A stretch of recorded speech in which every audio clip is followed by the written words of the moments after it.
বলছি যে আমি যেহেতু আপনার এই শোগুলো দেখি আর কি, বুঝতে পারলেন, লাইভ গুলো। তো বেসিক্যালি যে ব্যাপারটা সেটা হচ্ছে হাদিসে জিব্রিল যেটা, ঠিক আছে, মানে একজন আমাকে বলছিল যে, আমি বলছিলাম যে নবীজির কাছে অর্থাৎ মোহাম্মদের কাছে যে ওহী আসে, যে সত্যি সত্যি জিব্রাইল আছে, তার প্রমাণ কি? তো সে আমাকে বললো যে হাদিসে জিব্রিলের কথা, যেখানে মোহাম্মদের কাছে ওহী এসেছিল, ওই হাঁটুর সঙ্গে হাঁটু লাগিয়ে বসেছিল আর কি।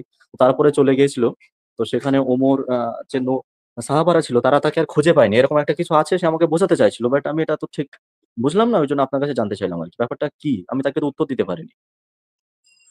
আপনি কি ওই যে তার যে ওজন বেড়ে গেছিল সেই হাদিসটার কথা বলছেন? না না, একজন অপরিচিত ব্যক্তি যার মানে গায়ে কোনো সফরের চিহ্ন পর্যন্ত ছিল না, এমনকি সামনাসামনি এসে হাঁটুর সঙ্গে হাঁটু লাগিয়ে বসেছিল এবং তিনটে প্রশ্ন করেছিল, একটা হাদিস আছে না? এই হাদিসটা তো এখন আমার কাছে হ্যাঁ, এই হাদিসটা আমি পড়েছি কিন্তু এখন তো আমার আমার মনে পড়ছে না হাদিসটা। আ এটা এই হাদিসে মুহূর্তে জিব্রিল, এটা মানে খুবই একটা নামকরা হাদিস, মানে হাদিসে জিব্রিল হ্যাঁ, বলা হয়। বুঝতে পেরেছি। কিন্তু এই মুহূর্তে তো আমার হাদিসটা মনে পড়ছে না। আমি একটু সার্চ করে বের করতে পারি। কিন্তু আপনার মানে যদি পয়েন্টটা বলতেন যে এই হাদিস দ্বারা কি প্রমাণ হয়? উনি বলতে চাচ্ছেন যে অ্যাকচুয়ালি মেন পয়েন্টটা হচ্ছে যে জিব্রাইলকে কেউ দেখেছে কিনা। তো ওখানে উনি বলতে চাচ্ছেন যে অ্যাকচুয়ালি সাহাবারা তো জিব্রাইলকে দেখেছে, যে ওনার সঙ্গে যখন হাঁটুটা লাগিয়ে নবীজির মানে মোহাম্মদের সঙ্গে যখন হাঁটুটা লাগিয়ে বসেছিলেন, বুঝতে পারলেন, তখন কিন্তু তারপরে কিন্তু এরকমের মানে আ দেওয়ানবাগী পীর সাহেব আছে বাংলাদেশে একজন, জানেন তো, নাম শুনেছেন তো? যেহেতু আমি ইন্ডিয়া থেকে বলছি, ওই জন্য বাংলাদেশের খবর খুব একটা বলতে পারছি না। আচ্ছা, ভারতেও তো অনেক বাবা-টাবা আছে, তাই না? হ্যাঁ হ্যাঁ। ভা ভার এই ধরনের ঘটনা নিশ্চয়ই ভারতে অনেক আছে। ভারতে আপনি সার্চ করলে খুঁজে পাবেন। আমি আপনাকে বাংলাদেশের একটা ঘটনার উদাহরণ দিচ্ছি। এই টাইপের উদাহরণ ভারতেও পাওয়া যাওয়ার কথা। আমি এই মুহূর্তে ভারতের উদাহরণটা দিতে পারছি না। কারণ ভারতের এই বাবা-টাবাদের সম্পর্কে এত ভালো আইডিয়া আমার নাই। কিন্তু আমি নিশ্চিত যে আপনি ভারতের কিছু খুঁজলে এরকম অনেক উদাহরণ পাবেন। তো আমি দেওয়ানবাগী পীর সাহেবের যে উদাহরণটা দিচ্ছি, দেওয়ানবাগী পীর সাহেবের অনেক শিষ্যই ফেরেশতাদেরকে দেখেছেন, জিনদেরকে দেখেছেন যে দেওয়ানবাগী পীর সাহেবের সাথে দেখা করতে আসছে। এই জিনিস আমি নিজে শুনেছি যে দেওয়ানবাগী পীর সাহেবের এক ভক্ত নিজে আমাকে বলেছে যে সে নিজে দেখছে একজন জিন লম্বা চওড়া সাদা পোশাক পরা, সে দেওয়ানবাগী পীর সাহেবের সাথে দেখা করতে আসছিল। এটা আমাকে তার ওই ভক্ত নিজে বলছে। আমি আচ্ছা। আ তার কথা আমি মানতে পারি নাই। তার কাছে আমি কিছু প্রমাণ চেয়েছিলাম কিন্তু সে প্রমাণ দেখাতে পারেনি। এখন আমার মানে জিজ্ঞাসাটা হচ্ছে এই যে তার যে একটা সাক্ষ্য, এই সাক্ষ্যের উপর ভিত্তি করে কি আমরা কি এই সিদ্ধান্তে আসতে পারি যে আসলেই দেওয়ানবাগী পীর সাহেবের কাছে জিন আসতো? কারণ সে তো মানে সেই লোক তো দেওয়ানবাগী পীর সাহেবের ভক্ত, এবং সে নিজে বলেছে যে আমি আমি নিজে দেখছি লম্বা চওড়া সাদা দাড়িওয়ালা, সাদা পাঞ্জাবি পরা এক মানে জিন আসছিল আমার দেওয়ানবাগী পীর সাহেবের সাথে দেখা করতে। এইটা এটা কিন্তু খুবই কমন গল্প। এটা যেকোনো পীর সাহেব, বাংলাদেশের যেকোনো পীর সাহেবের ভক্ত অনুসারীদের কাছে জিজ্ঞেস করলেই তাদের ভিতরে আপনি দেখবেন ৮-১০ জন সাক্ষ্য দিয়ে দিতেছে যে, "হ্যাঁ, আমি নিজে দেখছি। আমার হুজুরের কাছে পীর মানে জিন আইছিল। আমি নিজের চোখে দেখছি।" এরকমের এটা কিন্তু বাংলাদেশে খুবই সাধারণ ঘটনা। ভারতেও নিশ্চয়ই বিভিন্ন বাবা-টাবাদের যারা ভক্ত অনুসারী আছে, তারাও এরকমের বহু মানুষ এরকমের সাক্ষ্য দিবে যে, "আমি নিজে দেখছি মা কালী নিজে আইছিল বা কৃষ্ণ নিজে আইছিল আমার বাবার সাথে দেখা করতে। আমাকে মানুষের রূপ ধরে আসছিল। আমি নিজে দেখছি ব্যাটারে।" হ্যাঁ? এই রকমের ঘটনা তো খুবই আ নরমাল ঘটনা। এগুলাকে তো আমরা প্রমাণ হিসেবে একসেপ্ট করতে পারি না, তাই না? হাদিসটা মানে হাদিসটা বেসিক্যালি যে হাদিসটা ছিল আপনার, ওই হাদিসটা হচ্ছে যে ওনার মানে মোহাম্মদের সঙ্গে হাঁটুটা লাগিয়ে বসেছে, এবং মানে যার দেহে কোনো মানে হাঁটু সফর মানে। হাঁটু লাগাক আর কি লাগাক সেটা তো এখানে এত ইম্পোর্টেন্ট কেন? হাঁটুর সাথে হাঁটু লাগলে এটা এত এটা দ্বারা কি সে যে ফেরেশতা ছিল, সে কি ফেরেশতা ছিল এরকম কোনো প্রমাণ দেখাইছে? না না, অ্যাকচুয়ালি তখন মোহাম্মদ সাহাবীদেরকে বলছিলেন যে তোমরা কি জানো উনি কে ছিল? তখন সাহাবারা বলল কে? তখন তিনি বললেন উনি ছিলেন জিব্রাইল। এবং তখন তিনি বাইরে ও যাওয়ার পরে তার তাকে মানে তার মা তার মানে নবী নিজে তাদেরকে বলে দিছে যে ও ছিল জিবরাইল। তাইলে এটা জিব্রাইল, হ্যাঁ, এটাই মেন হাদিস। তারা তো নিজে থেকে বোঝে নাই যে এটা ওরা ছিল জিবরাইল, যে এটা তারা বোঝে নাই। না, মানে তিনি তারা মানুষের কোন রূপ ধরে এসেছিলেন আরকি। তারা এমন তো না যে তারা কোন প্রমাণ পেয়ে বুঝা গেল যে এটা আসলেই জিবরাইল ছিল। তাহলে তো মানে নবী এটা বলছে। তাহলে নবী এটা বললে এটা এটা মানে এটা মাইনা নেয়ার কি ইয়া থাকতে পারে বুঝতে পারতেছি না আসলে ব্যাপারটা। সেখান থেকে মেন ব্যাপারটা তারা যখন বাইরে গিয়ে সেই মানুষটাকে খোঁজাখুঁজি করলেন সঙ্গে সঙ্গে, তাকে আর কেউ খুঁজে পেলেন না আরকি। এই ব্যাপারটা। খুঁজে না পেতেই পারে। খুঁজে না পেলে তা থেকে সেইটা জিব্রাইল এটা প্রমাণ হয় নাকি? মানে একজন এই লোক হাদিসটা কিন্তু খুবই প্রসিদ্ধ একটা হাদিস। বুঝতে পারলেন? মানে খুবই মানে প্রসি আরকি। প্রসিদ্ধ হইলে কি? মানে প্রসিদ্ধ হইলে এটা থাকে তো এটা প্রমাণ হয় না ভাই। যেটা থাকে এই জিনিসটা প্রমাণ হয়। শাহিদ ভাই আল্লাহর রাস্তে আপনার ২ টা পায়ে ধরি, হ্যাঁ? প্রসিদ্ধ ছিল এটা অনেক প্রসিদ্ধ হাদিস, এটা অনেক প্রসিদ্ধ হাদিস। এটা সবাই জানে ভাই। এটা অনেক ভালো হাদিস, এটা অনেক সহিহ হাদিস। এইটা দ্বারা তো তারা যে ফেরেশতা ছিল এটা প্রুভ হয় না। কেউ দেখছে এটা দ্বারা তো তারা ফেরেশতা ছিল এটা প্রুভ হয় না। কোন একজন মানুষকে কেউ দেখছে এটা দ্বারা এবং বাইরে তারা বেটারে খুঁজে পায় নাই। এটা দ্বারা তো তারা ফেরেশতা ছিল এটা প্রুভ হয় না। প্রুভ হয় কিভাবে? বলেন তো একজন লোককে আপনি দেখছেন সে ফেরেশতা ছিল এটা যে প্রমাণ হয় কিভাবে? যেটা দিয়ে প্রমাণ হবে শুধুমাত্র সেইটা বলবেন। এটা প্রসিদ্ধ হাদিস ভাই, এটা প্রসিদ্ধ হাদিস ভাই, এটা প্রসিদ্ধ হাদিস। এটা ৫০ বার বললে এইটা দ্বারা এইটা প্রুভ হয়ে যায় না যে তারা ফেরেশতা ছিল। বুঝতে পেরেছেন শাহিদ ভাই? হ্যাঁ, বুঝতে পেরেছি। আপনি আরো ৫০ বারও যদি বলেন ভাই এটা অনেক প্রসিদ্ধ হাদিস। তাদের হাঁটুর সাথে হাঁটু মিলেছিল, তার হাঁটুর সাথে হাঁটু মিলেছিল। ভাই হাঁটুর সাথে হাঁটু মিলেছিল। হাঁটুর সাথে হাঁটু। ভাই হাঁটুর সাথে হাঁটু মিলেছিল ভাই। প্রসিদ্ধ হাদিস ভাই হাঁটুর সাথে হাঁটু মিলেছিল ভাই। এইটা আপনি ৫০০ বার বললেও এই তথ্য থেকে আমরা নিশ্চিত হতে পারি না যে ওই লোকগুলা বা ওই লোকটা ফেরেশতা ছিল। ফেরেশতা ছিল এইটা কি দ্বারা প্রমাণ হয় একটু বলেন তো? না, না, অ্যাকচুয়ালি ব্যাপারটা হচ্ছে আমি একটু কি মানে জিজ্ঞেস এরকম করেছি ধরনের ভাই? কথা বলি। আপনাকে প্রশ্নটা কি করেছে ভাই? প্রশ্ন বলতে অ্যাকচুয়ালি আমি তাকে প্রশ্ন করেছিলাম আমি যে প্রশ্ন আপনাকে কি অ্যাকচুয়ালি করেছি ভাই? আমি আপনাকে কি প্রশ্ন করেছি ভাই? আমার প্রশ্নটা শুধু বলেন। হ্যালো? হ্যাঁ, হ্যাঁ, আমি শুনতে পাচ্ছেন? আপনাকে কি প্রশ্ন করেছি শুধু সেটুকু বলেন। আপনার আর কিছু বলতে হবে না। প্রশ্নটা একটু রিপিট করলে ভালো হয় একটুখানি। মানে আপনি আমার প্রশ্ন শুনছেন না মনোযোগ দিয়ে নাকি? হ্যাঁ, শুনতে পেয়েছি। একটুখানি লাইনে ডিস্টার্ব মানে ছিল বলে আপনি একটুখানি জাস্ট ঘুরায়-ফিরে একটু পরে বলবেন, হাঁটুর সাথে হাঁটু লেগেছিল। ভাই হাঁটুর সাথে তো হাঁটু লেগেছিল ভাই।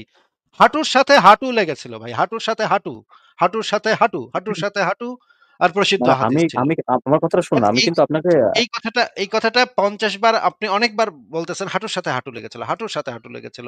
ভাই প্রসিদ্ধ হাদিস ভাই। এটা তো অনেক প্রসিদ্ধ হাদিস। না, না, আমার কথাটা এইটা একটু শুনবেন। আমি কিন্তু এটা দ্বারা তো আপনাকে এটা প্রুফ হচ্ছে না। শাহিদ ভাই এটা দ্বারা তো এটা প্রুফ হচ্ছে না যে তারা সেই না, লোকগুলো ফেরেশতা ছিল। না, আসিফ ভাই, আমি কি বলি একটু শোনেন। আমি বলছি যে আমি আমি আপনাকে ছোট আপনাকে কি করা কিংবা জিজ্ঞেস করেছি?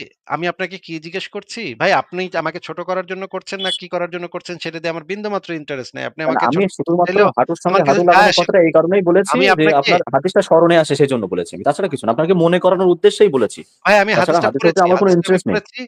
হাদিসটা আমি পড়েছি নাম্বারটা এই মুহূর্তে আমি মনে করতে পারছি না। হ্যাঁ, আপনি হ্যাঁ, আমি আমাকে সেটাই একটু বলছি। বলেন যে আ মনে করেন আমি বললাম যে আমি আমি আ আ শাহিদ ভাই আমি যে ফারাজ ভাইয়ের সাথে ডেইলি আমি লাইভ করি না? ফারাজ ভাই হচ্ছেন একজন ফেরেশতা। হুম? এখন হ্যাঁ, বলেন তো যে ফারাজ ভাই ফেরেশতা না। আপনার কাছে কি প্রমাণ আছে যে ফারাজ ভাই ফেরেশতা না?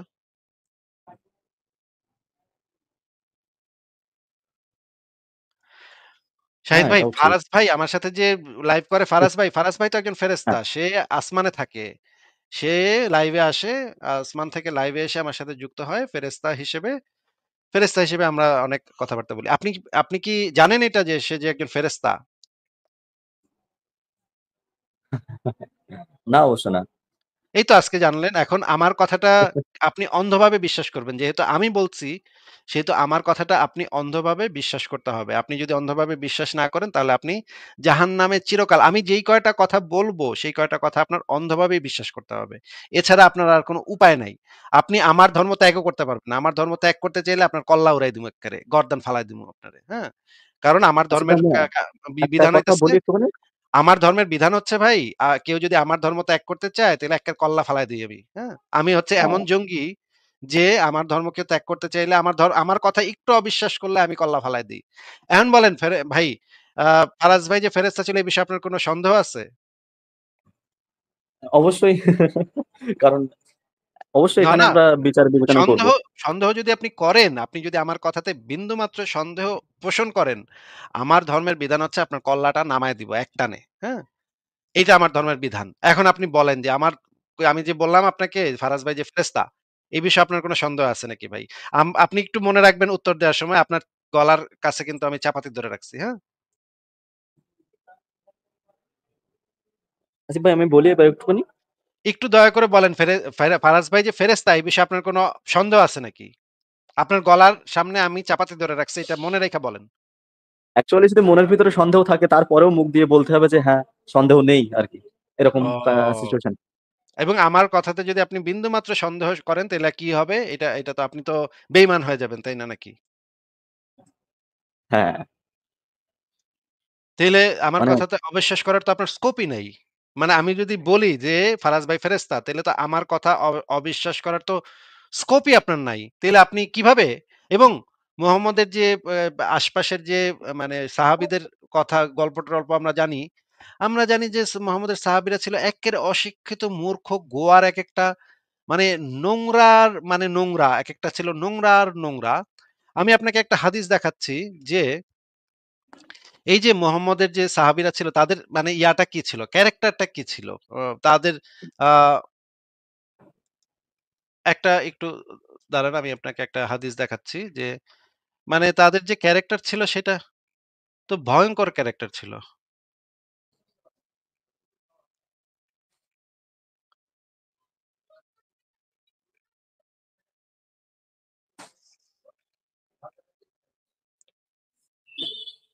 আচ্ছা আমি একটা হাদিস দেখাই একটু হাদিসটা একটু আপনি পড়বেন আমাদের সাথে। আমরা ২ জন মিলেই পড়ব। দেখি আমরা মোহাম্মদের যে সাহাবীরা তাদের আসলে মানে শিক্ষা-দীক্ষা, জ্ঞান, বিজ্ঞানে তারা কি পরিমাণ কি টাইপের ছিল এটার একটা উদাহরণ আমরা এই হাদিসটা থেকে একটু পড়ি।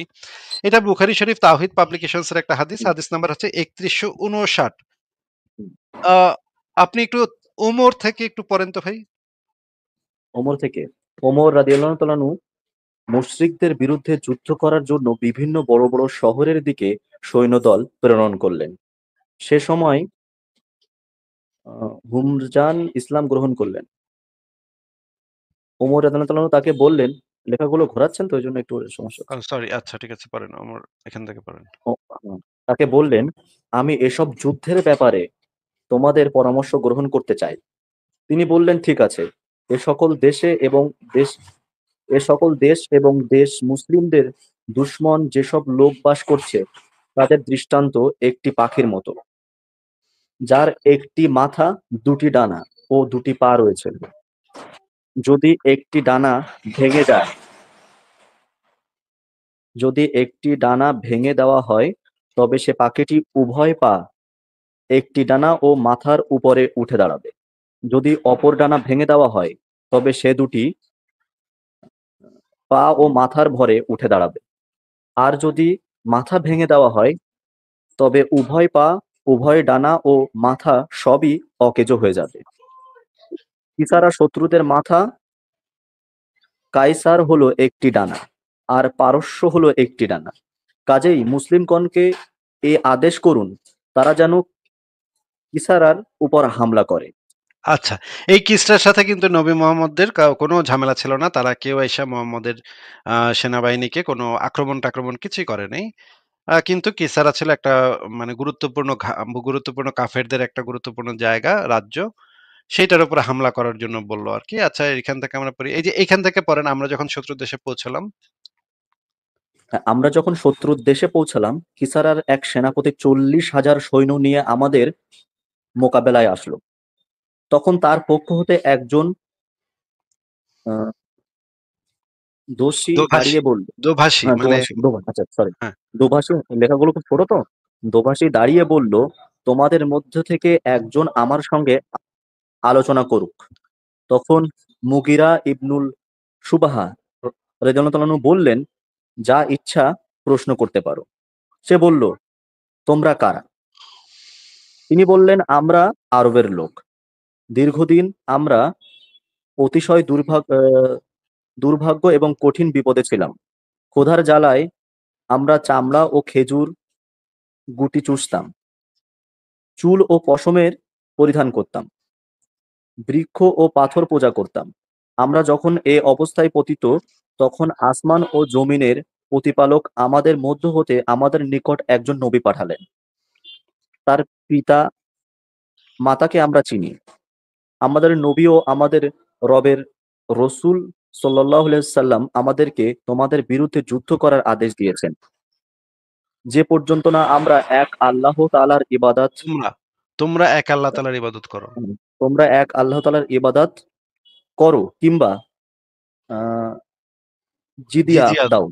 দাও। জিজিয়া দাও। আর আমাদের নবী আমাদের রবের পক্ষ হতে আমাদেরকে জানিয়েছেন যে আমাদের মধ্য হতে যে নিহত হবে সে জান্নাতে এমন নিয়ামত লাভ করবে যা কখনো দেখা যায়নি। আর আমাদের মধ্য হতে যারা জীবিত থাকবে তোমাদের গর্দানের মালিক হবে। হ্যাঁ, আচ্ছা, এই তোমাদের গর্দানের মালিক হবে মানে তোমাদেরকে দাস বানায়া আমরা মালিক হব। এইটা বোঝানো হয়। গর্দানের মালিক বলতে এইটা বোঝানো হয়। তো এইখানে আমরা দেখলাম যে মুহাম্মদের যে অনুসারী যে মুগিরা ইবনে শুবা এরা ছিল অতিশয় ক্ষুধার জ্বালায় তারা চামড়া এবং খেজুর গুটি চুষত। তার মানে তারা একেবারে অশিক্ষিত মূর্খ গোয়ার ছিল। তারা নিজেরাই বলতেছে হ্যাঁ। যে তারা এত পরিমাণে অশিক্ষিত মূর্খ গোয়ার ছিল, তাদের ভিতরে কোনো জ্ঞান বিজ্ঞান শিক্ষা দীক্ষা এগুলো কিছুই তাদের ছিল না। তা মানে মুহাম্মদের অনুসারীরা ছিল এই অবস্থা। তাহলে এই মুহাম্মদের ওই ধরনের মানে অশিক্ষিত মূর্খ গোয়ার সাহাবীদেরকে মুহাম্মদ যদি বলে যে এ অ অ মানে অমুকে ফেরেশতা, তাহলে এটা বিশ্বাস করাটা তো সাহাবীদের জন্য খুবই নরমাল একটা ব্যাপার। এটার ভিতরে তো আমি অস্বাভাবিক কিছু দেখছি না। তাদের হুজুরে কইছে, এটা তো বাংলাদেশের একটা ওয়াজকারী এই যে কিছুদিন আগে মুফতি ইব্রাহিম ওয়াজ করতেছিল যে সে নাকি প্লেনে কইরা সৌদি আরব গেছে তখন নাকি হাজার, হাজার জিন নাকি তার সাথে দেখা করতে আসছে। সামনে হাজার, হাজার দর্শক বইসা আছে এবং সবাই সেটা বিশ্বাস করতেছে। মুফতি ইব্রাহিমের কথায় যদি এরকমের লাখ, লাখ মানুষ বিশ্বাস করে, মুহাম্মদের কথা এটা বিশ্বাস করবে না কেন? আশ্চর্য, আমি তো বুঝলাম না। বলেন এবার। আ বেসিক্যালি যে কথা আ সেটা হচ্ছে যে মানে অ্যাকচুয়ালি আমি একটু ধর্মপ্রিয় মানুষ ছিলাম আরকি। বুঝতে পারলেন? তো সেখান থেকে আমি মুখে দাড়ি-টাড়ি ছিল অনেক। তো ৫ থেকে ১০ বছর মতো ধর্ম পালন করতাম। তো ইসলামের যে সুন্দর, সুন্দর দিকগুলো দেখে, হ্যাঁ? তো পরপর যখন ইসলামটাকে আস্তে, আস্তে ঘাঁটা শুরু করি, তারপরে এইসব দিকগুলো সামনে আসার পরে এখন অবশ্য দাড়ি নেই, রাখিনি। আর মানে কোন রকমে নামাজটা আরকি পড়ি। বুঝতে পারলেন? তবুও সন্দেহের সঙ্গে। তো কিছু, কিছু প্রশ্নে আপনার ওই অ্যান্সার আরকি তার জন্য এই সমস্যাগুলো হয়। তো ওই ক্ষেত্রে আমি ওই হাদিসটা বললাম যে, "জিব্রাইলকে কেউ দেখেছে কিনা?" তখন তিনি আমাকে শোনালেন, "হ্যাঁ, হাদিসে জিবরিল আছে, জিবরিল আছে।" এই জিব্রাইলকে আয়েশাও দেখেছে। আয়েশার হাদিসটা আমি বের করে দেখাচ্ছি। আয়েশাও দেখেছে বলে সেই হাদিসটা নিয়ে আমরা আলোচনা করব ভাই। আপনি একটু বলতে থাকেন তারপর আমি বের করছি ওইটা।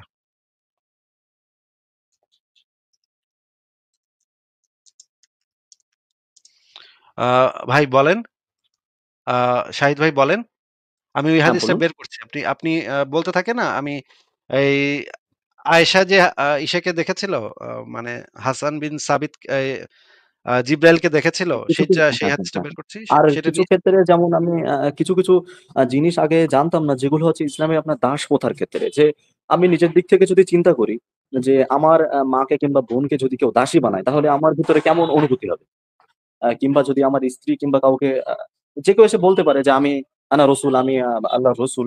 তো সেক্ষেত্রে যদি কেউ আসে এবং এসে যদি বলে আ এবং আমি যদি না মানি এবং আমাকে যদি হত্যা করা হয় এবং আ আমাদেরকে যদি দাসী বানানো হয় তাহলে অ্যাকচুয়ালি কি এখান থেকেই কি আমরা হতে পারে যে, যে কেউ এসেই এই কথাটা বলতে পারে। মানে আমি অ্যাকচুয়ালি এই মানে প্রশ্নগুলো আরকি প্রশ্নবিদ্ধ আরকি। বুঝতে পারলেন? মেইন ব্যাপারটা।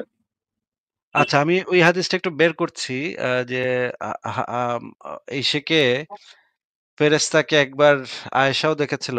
আ হাদিসটা কই আছে রাখা? আ আ আচ্ছা ভাই আরেকটা হাদিস আপনার আছে না যখন মোহাম্মদের মৃত্যু হচ্ছিল তখন ওই দরজার কাছে নাকি আজরাইল এসেছিল তানার কাছে পারমিশন নিচ্ছিল। ফাতেমা নাকি আপনার দেখেছিল যে, যে দরজার কাছে কে দাঁড়িয়ে আছে এরকম কোন একটা কি কিছু আছে আপনার ক্ষেত্রে? আ এইরকম তো হাদিস আমি পাই নাই। কিন্তু এরকম কিছু বর্ণনা আছে কিন্তু হাদিস হ্যাঁ, আমি হ্যাঁ। পাই নাই। আ কিন্তু এই ধরনের বর্ণনাগুলা তো অ মানে এমনকি বাংলাদেশের যেকোনো সাধারণ পীর সাহেবের ক্ষেত্রে শোনা যায় এগুলা। এগুলা তো আসলে আ অস্বাভাবিক কিছু না আসলে। না অ্যাকচুয়ালি আসিফ ভাই সত্যি কথা বলতে আমি সত্যি প্রশ্নবিদ্ধ। যে আমিও তো ১ম এ মানে সত্যি কথা বলতে মানে খুবই ইসলামের সঙ্গে ছিলাম আরকি। মানে এই যে এত কিছু হলো, এত কিছু সবসময় মানে যেকোনো জায়গায় যদি ইসলামের আন্দোলনের জন্য যেতে হয়, চলে যেতাম আরকি। কোনো কিছু ইসলামিক কোনো কিছু হলে সেখানে অংশগ্রহণ করতাম। কিন্তু এই সমস্ত জিনিসগুলো আসার পর থেকে না মনের ভিতরে কেমন একটা প্রশ্ন। আর যা উত্তরগুলো পাচ্ছি YouTube থেকে সবগুলো কেমন যেন মানে ওরা উত্তর দিচ্ছে সব হাদিস কোরআন থেকেই। তো প্রশ্ন তো ওই হাদিস কোরআন নিয়েই তো প্রশ্নবিদ্ধ হয়ে যাচ্ছে। যে উত্তর যদি হাদিস কোরআন থেকেই দেওয়া হয় সেটাকেই যদি মানে ইগনোর করা হয় তাহলে তার উত্তর থাকছেই না। হ্যাঁ, ভাই আমি ওই হাদিসটা এখন এই মুহূর্তে খুঁজে পাচ্ছি না। ওই হাদিসটা যে আমি কোথায় রাখছি যে খুঁজে পাচ্ছি না। ওই হাদিসটার ভিতরে খুব ইন্টারেস্টিং একটা ব্যাপার ছিল। আ যে হাসান বিন সাবিত কে বলছিল মোহাম্মদ, এটা হচ্ছে বনু কুরাইজা গণহত্যার সময় এই ঘটনাটা ঘটছিল। তাহলে বনু কুরাইজা লেখাটার ভিতরে এটা থাকার কথা। দাঁড়ান একটু দেখি। শেষ আরেকবার চেক করি। হ্যাঁ, তো বেসিক্যালি এই জিনিসগুলো নিয়েই না একটু বেশি প্রশ্নবিদ্ধ। যে সবথেকে বেশি যেটা লাগে দাস প্রথাটা। মানে সত্যি কথা বলতে যে কেমনে মানে কিভাবে দাসী হয়? একটা মানুষ কিভাবে দাসী হতে পারে? অন্যের গোলাম কিভাবে হয়? সৃষ্টিকর্তার তরফ থেকে কি অ্যাকচুয়ালি এতটাই নিকৃষ্টতা যে তিনি অন্যকে আ মারার হুকুম দিচ্ছেন, অন্যকে দাসী বানানোর হুকুম দিচ্ছেন।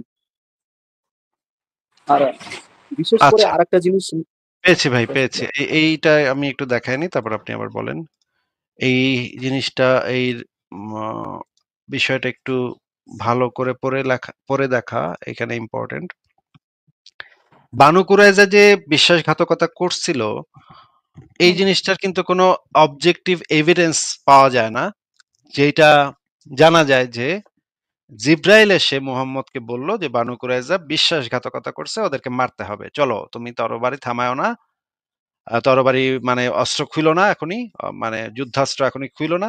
চলো তোমার আরেক জায়গায় যুদ্ধ করতে যাইতে হবে।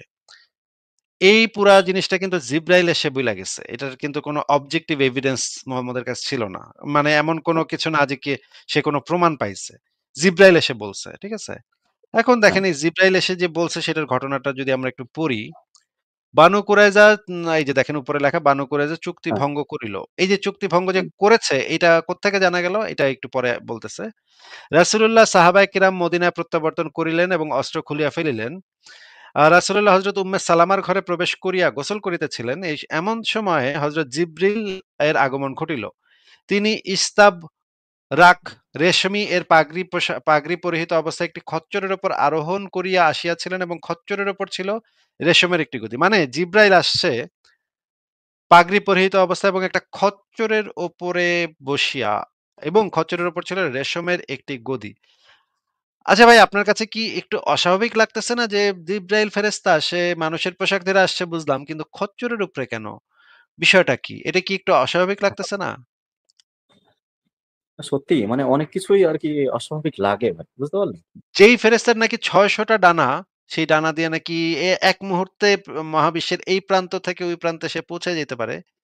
সে খচ্চরের উপরে কইরা আসছে মুহাম্মদের সাথে দেখা করতে। আচ্ছা ঠিক আছে, এরপরে পড়ি। তিনি আগমন করিয়াই রাসূলকে জিজ্ঞেস করিলেন, হে আল্লাহর রাসূল, আপনি কি অস্ত্র খুলিয়া ফেলিয়াছেন? তিনি বলিলেন, হ্যাঁ। জিব্রাইল বলিলেন, কিন্তু ফেরেশতাগণ তো এখনো তাদের অস্ত্র খুলিয়া ফেলেন নাই। আমি তো এখন কাফিরদেরকে ধাওয়া করিয়া ফিরিয়া আসিতেছি। মানে এই জিব্রাইলও কাফিরদের সাথে ফাইট করতেছে। হ্যাঁ, ঠিক আছে? সে কাফিরদের আবার ধাওয়া দিয়া আবার ফিরে আসছে। মানে জিব্রাইলের হাতেও কিন্তু তখন অস্ত্র। সেও কিন্তু ফাইটিং মোড এ আছে। আচ্ছা ভাই, জিব্রাইল তো অনেক শক্তিশালী। আমি যতদূর হ্যাঁ, জানি যে মানে বিরাট ফেরেশতা, ফেরেশতাদের লিডার, তাই হ্যাঁ, না? লিডার হ্যাঁ। একটা ফেরেশতা মানে যেই যুদ্ধে আছে সেই যুদ্ধে আবার মানে বুঝলাম না তো। আমি তো তো ভাবছিলাম যে তরবারির প্রয়োজনটা কিভাবে আসে?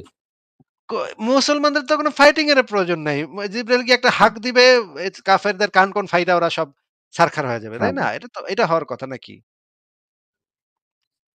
তো এখানে দেখা তো যাচ্ছে ফেরেশতাগণ মানে হচ্ছে মানে প্লুরাল নাম্বার। এটা কিন্তু একজন না, কিন্তু অসংখ্য হ্যাঁ, ফেরেশতা এসে যুদ্ধ করতেছে। মানে এত ফেরেশতা মুহাম্মদের পক্ষে যুদ্ধ কইরাও মুহাম্মদ কতগুলা যুদ্ধে হাইরা গেল। এটা তো ভাই মেলে না। ঘটনা তো মেলে না। আমি তো বুঝলাম না। মাথা তো ঘুরাইতেছে আমার। আচ্ছা ঠিক আছে। আচ্ছা ভাই, আমি তো যতদূর জানি যে ফেরেশতা, আমি আমার কাছে যেটা মনে হয়, আমার ব্যক্তিগত ধারণা হ্যাঁ, যে একটা ফেরেশতা যদি মনে করেন একটা তুড়ি মারে, তাইলে মনে করেন একটা গ্রহ ধ্বংস হয়ে যাওয়ার মতো ক্ষমতা ফেরেশতাদের আছে। হ্যাঁ, হ্যাঁ, এটা আমার হ্যাঁ, ছোটবেলায় ধারণা ছিল আরকি। যে বিরাট ক্ষমতাবান একজন ফেরেশতা। ফেরেশতার কাছে তো গ্রহ উড়ায় দিতে পারে যারা, সেখানে এরকম চুনাপুটি কয়েকটা মুশরিক মানে নাঙ্গা তরবারি নিয়ে আসছে। ওগুলা তো কিছুই না। তাই না? আচ্ছা হ্যাঁ, এরপরে কি হলো দেখি আমরা পড়ি এরপরে। জিব্রাইল বলিলেন কিন্তু ফেরেশতা অস্ত্র সরি তারপর তিনি বলিলেন, আল্লাহ তাআলা আমাকে বনু কুরাইজার বিরুদ্ধে অভিযান চালাইতে নির্দেশ দান করিয়াছেন। তিনি ইহাও বলিলেন, আল্লাহ তাআলা আমাকে হুকুম দিয়াছেন, আমি যেন উহাদিগকে উলট-পালট করিয়া দেই। মানে একদম বনু কুরাইজার এক্কেবারে উল্টা-পাল্টা দেওয়ার জন্য আল্লাহ হুকুম দিছে। ঠিক আছে? হুম, এখন আরেকটা হাদিস পড়বো। যেই হাদিসের ভিতরে দেখবেন আপনি উম্মে সালামার ঘরে সেইদিন উম্মে সালামা দাহিয়া কালবিকে নবীর কাছে আসতে দেখেছিলেন। এই যে দেখেন এইখানে দেখেন বুখারী শরীফের ৪৬১৯ নম্বর হুম, হাদিস। উম্মে হুম, সালামার কাছে ছিলেন। জিব্রাইল তার সাথে কথা বলতে শুরু করলেন। রাসূলুল্লাহ সাল্লাল্লাহু আলাইহি সাল্লাম উম্মে সালামাকে জিজ্ঞেস করলেন, "ইনি কে?" মানে মুহাম্মদের কাছে হুম, আ একটা লোক আসছে। ঠিক আছে? লোক এসে হ্যাঁ, মুহাম্মদের সাথে কথাবার্তা বলতেছে। হ্যাঁ, মুহাম্মদ তখন তার উম্মে সালামাকে জিজ্ঞেস করল যে, "ইনি কে?" অথবা এই ধরনের কথা জিজ্ঞেস করলেন। উম্মে সালামা বললেন, "ইনি দাহিয়া।" মানে দাহিয়া কালবি। মানে মুহাম্মদের একজন সাহাবী হচ্ছে দাহিয়া কালবি, বিখ্যাত সাহাবী। হ্যাঁ, তারপর জিব্রাইল উঠে দাঁড়ালেন।